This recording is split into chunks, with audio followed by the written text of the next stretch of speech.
Have you ever replayed the same moment in your mind again and again, even when you didn't want to? A sentence someone said?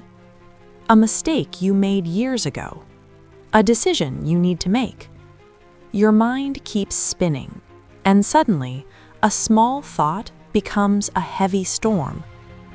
If this feels familiar, you're not alone.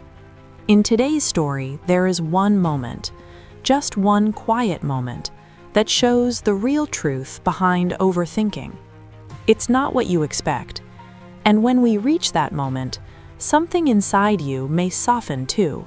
So stay with me. Maybe you want peace. Maybe you want clarity. Maybe you just want your mind to stop shouting for 1 minute. Overthinking is not your fault. It's your mind trying to protect you. But sometimes protection becomes pressure, and pressure becomes pain. Today, you will hear Emma's story, a gentle, emotional journey that reveals the hidden cost of overthinking and how to begin healing from it. Let's begin. Emma was a thoughtful, quiet person. She liked to plan, prepare, and understand everything before making a decision. Her friends said she was careful. Her coworkers said she was organized. But inside, Emma's mind never rested. Every small choice felt heavy. Every conversation stayed in her mind long after it ended. Every mistake replayed in her head like a movie she couldn't stop watching. At first, she didn't notice. She thought it was normal.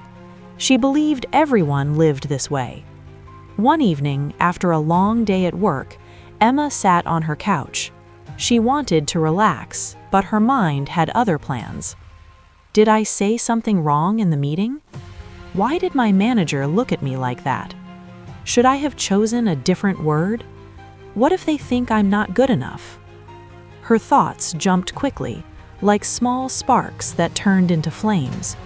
She tried to distract herself, scrolling social media, watching videos, cleaning the kitchen, listening to music. But the noise in her mind stayed loud. Days passed and overthinking started to affect her body too. Her shoulders felt tight. Her sleep was light and broken. Her stomach felt uncomfortable almost every morning. She didn't know it yet, but her nervous system was exhausted. One night, something happened that pushed her deeper. She received a simple text from a friend. "Hey, are you free to talk later?" That was it. No problem, no emotion, just a message. But to Emma's mind, it meant danger. A week later, Emma attended a small family gathering. Everyone laughed, talked, and ate together. But Emma was stuck in her head, replaying a mistake she made at work. Her cousin asked her a simple question. "Are you okay? You seem far away." That moment broke something inside her. She smiled softly and said, "I'm just tired." But the truth was deeper. She wasn't tired from work. She was tired from thinking. That night, when she went home, Emma sat on the floor of her bedroom and cried, quiet tears that she didn't fully understand. She whispered to herself, "I don't want to live inside my head anymore." A few days later, Emma experienced the moment that changed everything. She was walking home after work. The street was busy, but her mind felt even busier. Suddenly, a small child ran past her, laughing loudly, holding a bright yellow balloon. He wasn't thinking about yesterday. He wasn't worrying about tomorrow. He was just alive in that moment. Emma stopped walking. For the first time in a long time, she noticed her breath. She noticed the air on her skin. She noticed the sound of leaves moving in the wind. She realized her life was happening right in front of her, but she wasn't there to see it. She was living in the past and the future, everywhere except the present. A gentle, surprising thought passed through her mind. I miss my own life. That was the beginning of change. Emma didn't fix everything in one day. Healing is not a switch. It's a series of small moments. She began noticing when her thoughts were spiraling. She began breathing more slowly when she felt overwhelmed. She began practicing naming her emotions instead of fighting them. Sometimes she slipped. Sometimes her mind shouted louder than before. But each time she tried again. And slowly, quietly, her life began to feel softer. Weeks passed, and Emma realized something beautiful. Her mind was still active, but it was no longer overwhelming. She could enjoy a moment without analyzing it. She could make decisions without replaying them 10 times. She could breathe without feeling tightness in her chest. She finally understood. Overthinking is not about controlling your thoughts. It's about creating safety inside yourself, so your thoughts don't need to shout anymore. Emma's journey shows us a quiet truth. You don't escape overthinking by thinking more.